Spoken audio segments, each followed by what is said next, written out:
Hello and welcome to That Shooting Show. My name's Steve Anderson. I am your humble host. Been a whirlwind amount of travel going on here recently. Just got back from Brazil, then went straight to Arizona. We had literally the best class ever in Arizona.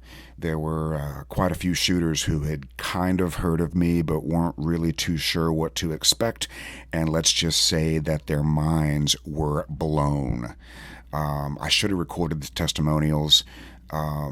It's so easy to come out and spend a couple of days with me and save yourself years of struggle, especially if you're kind of new. And if you're kind of new and a little bit older, you don't have 10 years to figure this stuff out. I've got this stuff figured out. I've been figuring this stuff out for a long time, and I have got it figured out. So let me save you years of struggle. Speaking of which, we do have mental management starting tonight, Wednesday, May the 1st, and running the next 3 Wednesdays. So jump on that right now. Like literally stop the podcast and sign up for mental management tonight. My travel schedule is going to be kind of crazy for the next 45 days. I'll make mental management online available whenever I can, whenever I know where I'm going to be and for how long. I can do online mental management anywhere there's the Wi-Fi. So jump on that right now. And of course, want to thank Walther Firearms, proud sponsor of the show and of AndersonShooting.com. We had a CZ shooter from Canada who was not able to bring a gun to Arizona. She made a Vegas vacation out of the class in Arizona, and we arranged for her to have a Walther to shoot, and she did not shoot it. But that's okay. Somebody else had a CZ there, and she was more comfortable with that, holsters and everything. But we did make it available for shooting during the lunch break, and everybody loved it. They keep asking me, what's this trigger weigh? Well, I'm not entirely sure what it weighs, but it weighs the right amount. I mean, right out of the box, that thing is just wonderful. It's everything you like about your CZ, but it works every time. And there's no annoying double action first shot to worry about either. There's no reduced springs causing light strikes. It just works. And that's the best thing you can say about any firearm. It just works. And of course, CR Speed, AMG-lab.com Commanderson Timer, Hunter's HD Gold, the only eyewear that I wear, OutdoorDynamics.net, remanufacturing the finest competition ammunition you can dispense from a Freedom Seed dispenser, and Targets USA, manufacturers of the finest steel targetry on the planet, and of course, ShootingSportsInnovations.com, which is a lot to type because there's a lot to see when you get there. All right, so today we're going to revisit some common mistakes. And I know we've talked about these before, but we're going to talk about them again because I keep seeing them. And gosh, I just realized I forgot one. Maybe the most important one. We have to let go of this idea that the perfect grip can produce 2 shots on one sight picture all the time. We've got to let go of that. Yes, that does happen in certain circumstances, but it is not as much of the shooting as people think that it is. That was the theme of my trip to Brazil, where they had more iron sight shooters than normal. Guys, got to let go of 2 shots on one sight picture. And every time there was a penalty, either a no shoot or a mic, we talked to the guys in Portuguese through the translator, 2 shots on one sight picture. And it continues to get people into trouble. And if you think it's a good idea, let me just ask you a question. When was the last time that you had a disappointing result because of your splits? Right? If you're a contender, when was the last time you lost a match or a stage with slow splits? Go ahead, I'm waiting. Let's hear it. Now, so think about that. If it's ever happened, it's going to be a low number. And then think about how many times you've lost a match or a stage with a poor shot or a penalty. Much more frequent. So for the vast majority of shooters, splits is the last place on the planet you need to be looking for time. They're literally the last. Now, if your splits are 70s on close targets, that's an issue. But I'm just telling you, periods of movement, transitions, There's a lot more time spent not shooting than splits. So that's number one. Chasing splits, 2 shots on one sight picture, we got to let go of that. Okay, when you're competing, your only job is to see what you need to see. If it's a close target, maybe you can grip it and rip it, but you'll see what you need to see. If it's a medium target, may or may not be able to get 2 shots on one sight picture. Predictive shooting, may or may not, but you'll still see what you need to see. More difficult shots, you'll see what you need to see. It's almost like seeing what you need to see works every single time for every single shot. Okay? Oh, that reminds me of another one, so let's talk about that one. Alphas, chasing alphas on partials, IPSC USPSA, is going to be a mistake for most people most of the time. There are stages, there are levels of participation where alphas on partials will become a little bit more important, but that is not the case for the vast majority of shooters. And every time we test it, every single time, put somebody in front of a partial, whatever it is, okay, shoot alphas. We get a time, we get a number of points. And then we say, okay, shoot for the center of the available target area. And the hit factor is always higher. And that's even if you remove the penalties that occur during the alpha chasing process. And, you know, if we look at one target, okay, literally one partial target, 2 alphas is 10 points. Well, what's a no-shoot? Oh, it's 10 points. So let's say you get 2 alphas and a no-shoot. You get a line breaker. That target has just scored 0 points. Now, Alpha Mike no-shoot, 25-point penalty. Compare that to your 2 Charlies. Oh, but we're shooting minor. Well, they don't give you any less points for a penalty shooting minor. And again, if we get 2 alphas and 1 no-shoot, that target now scores 0. So all those alphas you worked for have just been removed by the no-shoot. And that's if you get a line breaker, if you make it up. If you don't, that target now scores minus 25. And I'm not a math expert, but I'm pretty sure 2 Charlies, 6 points, is better than minus 25. And you can do it much, much quicker with much less risk. Okay. Which brings us to the conscious control of speed and competition. So if you follow other trainers, you might hear things like speed up, slow down, speed up, slow down. Yes, that will happen as a result of seeing what you need to see. But the conscious control of speed, meaning I have decided to go really fast here and I've decided to go really slow here, will always be an error in competition, specifically because you're now shooting consciously and not subconsciously. And that's one of the things we teach you in mental management is if you're not shooting subconsciously, you're not getting access to your training. That's just all there is to it. Right? It's almost like you're literally trying to relearn these skills under the pressure of competition. Okay. Oh, that brings up another one. Misunderstanding pressure. Guys, there's only one thing pressure can do, and that's give you more of whatever you are thinking and feeling. That's all it can do. People think pressure is destined to screw them up. Well, then it will.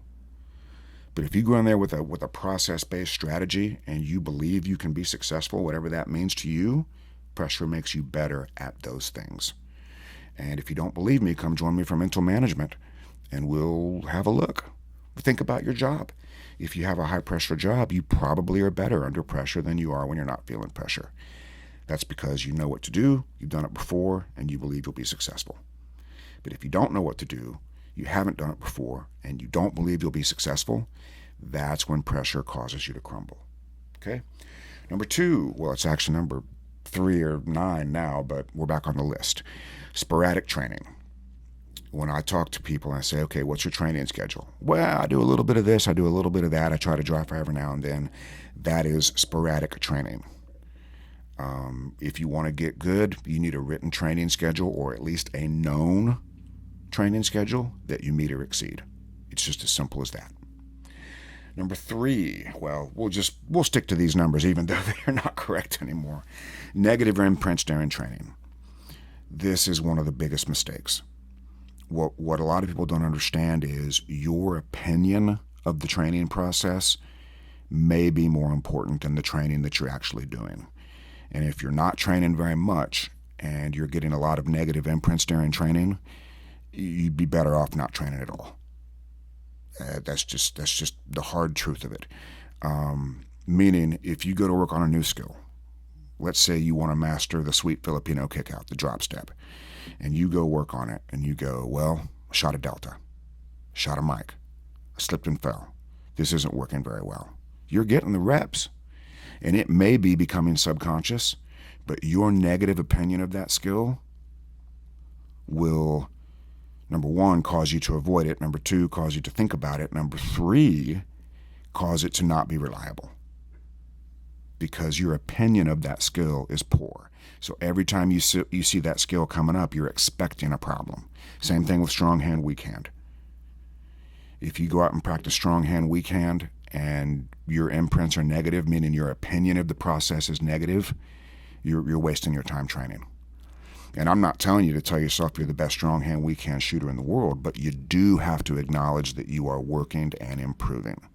So then when you go to the match, you're going with an improving skill as opposed to a poor skill.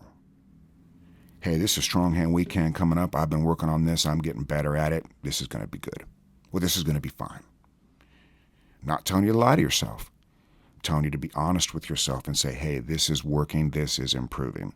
If you're not working and you're not improving, well, then you got a couple more problems. But negative imprints during training is the number one cause of inconsistency. That's just all there is to it. Number 4, reliving your mistakes at the match. So if you make a mistake at a match, let's say you make a mistake on stage 3. That's one event for that match in your self-image, okay? In your opinion of yourself. That's one event. You talk about it, it becomes 2 events. Think about it, becomes 3 events. Now, instead of that mistake happening once, that mistake has literally happened 3 times in your self-image. The mistake is becoming normal. That's why the wheels fall off, because we make a mistake, we relive it, we think about it, we talk about it, we picture it again, and it becomes normal. It's not what we want, but it's what we've caused to become normal. Number 5, worrying about results before and during the match. So thinking about results is all about how you choose to think about them. And if you're thinking about them in a way that you're worried about it, that's a big mistake. And we've talked about pre-accepting results before. We will revisit it again right now. There's 4 basic levels of pre-acceptance you can do. Number 1, I don't care. That works. You know it works. Number 2, it is what it is. I'm going to go in and do this thing. The results are what they are. That's a lot easier to get to than I don't care. Don't ever try to not care about an important match, because it won't work. It'll cause you to worry about the results. The 3rd level you can do is I'm going to do well. Hey, I'm going to go out. I'm going to get a subconscious stage plan, shoot with a singular focus. I know I'll do well. That one's easy. The best one is the one that can't be faked. I'm likely to win, or I'm going to win. And those of you that dominate your local match, you know what this feels like. And you also know that it can't be faked. But if you're thinking about the results in a way that you're worried about them, especially at a classifier match, that's a huge mistake. And it's one of the many things we can help you with in mental management. Number 6, misunderstanding your best shooting. If you don't know the environment that exists in which you do your best, you will not be able to do your best on a regular basis. If you think about the best matches you've had or the best stages you've had, you'll find something like this. I knew the stage inside and out. I wasn't thinking very much, and I wasn't worried about the results. Some version of that. Okay? That's when you shoot your best. The problem is people don't understand that well enough to replicate it, and I can absolutely help you with that. We can figure out exactly what the environment is in which you shoot your best, and we can replicate it. That's all we got to do.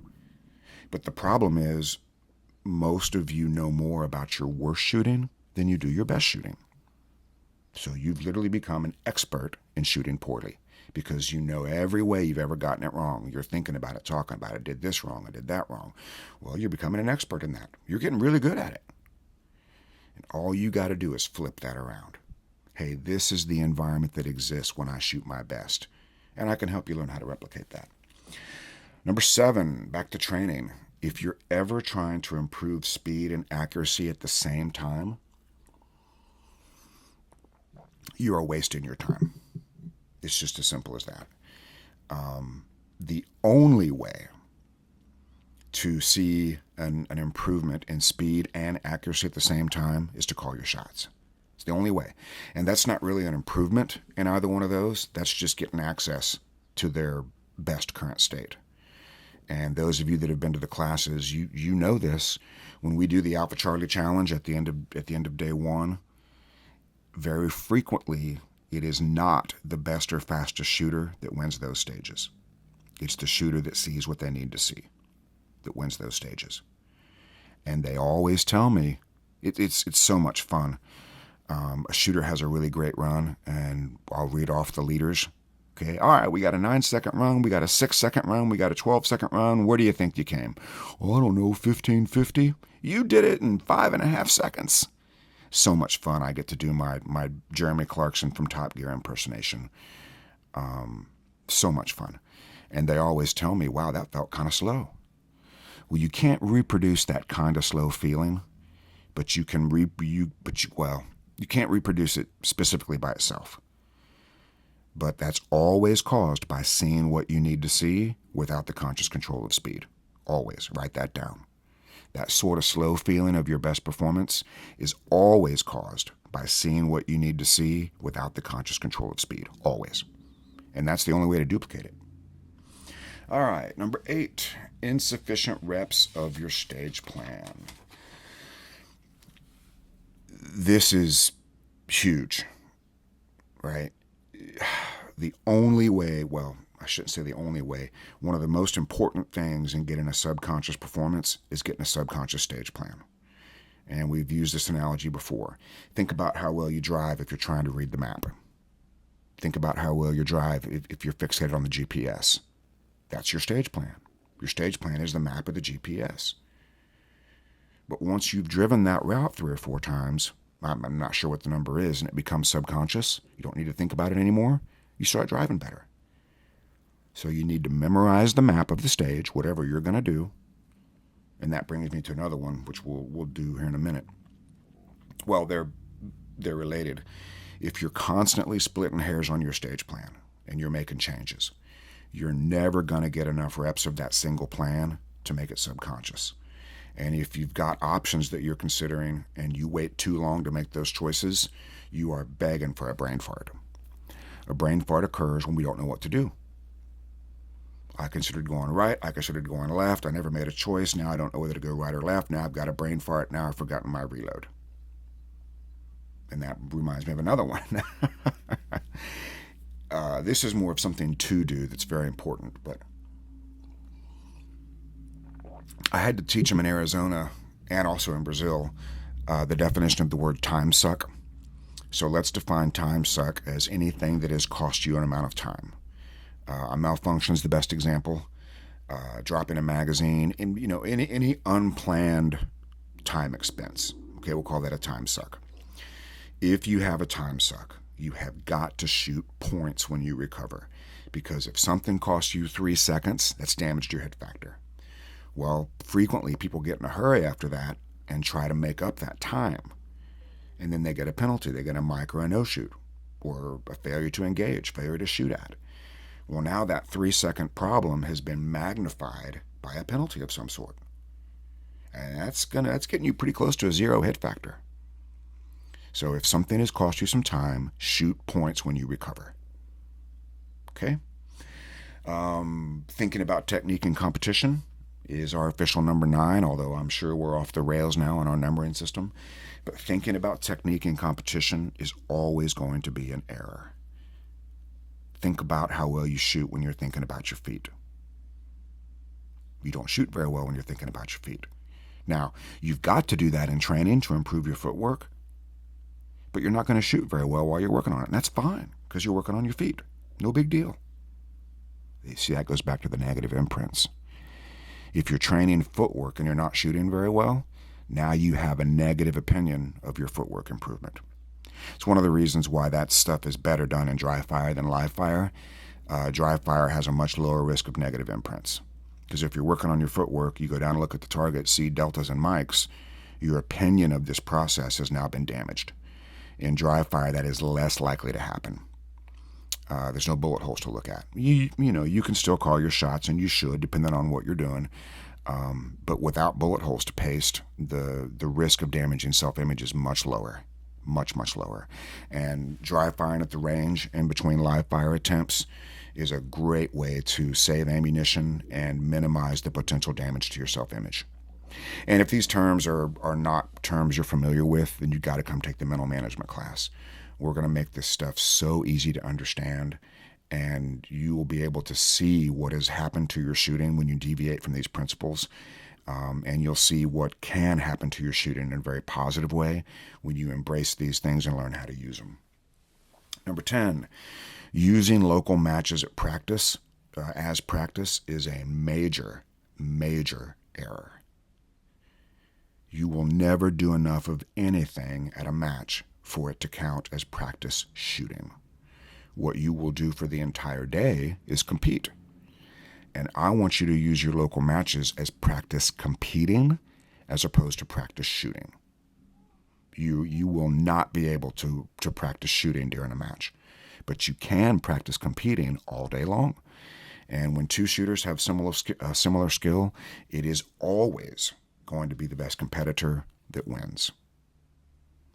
Everybody listening to this program has been beat by shooters that aren't as good as them because that shooter was a better competitor. Everybody listening to this program has beat a shooter that is technically better than them because they were a better competitor on that day.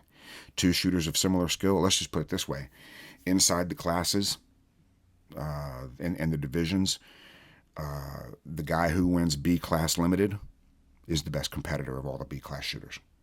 Maybe not the best shooter, but by definition, the best competitor. And on the super squad level, those guys are all about the same. Different strengths, right?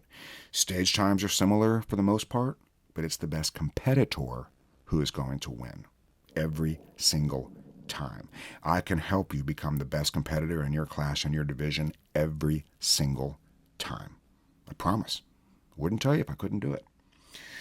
And that was number 11, not training to be a better competitor. We already gave that speech. Your job as a competitor is to get a subconscious stage plan and a subconscious performance.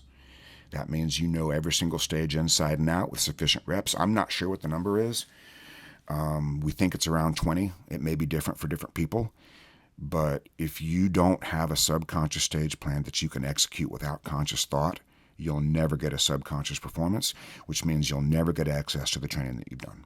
It's just as simple as that. And then training to be a better competitor, the neat thing about that is that's something you can do away from the gun, away from the range.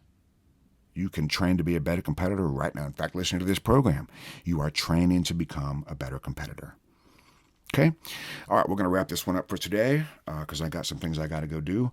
But I want to remind you to sign up for mental management the next 3 Wednesdays in a row.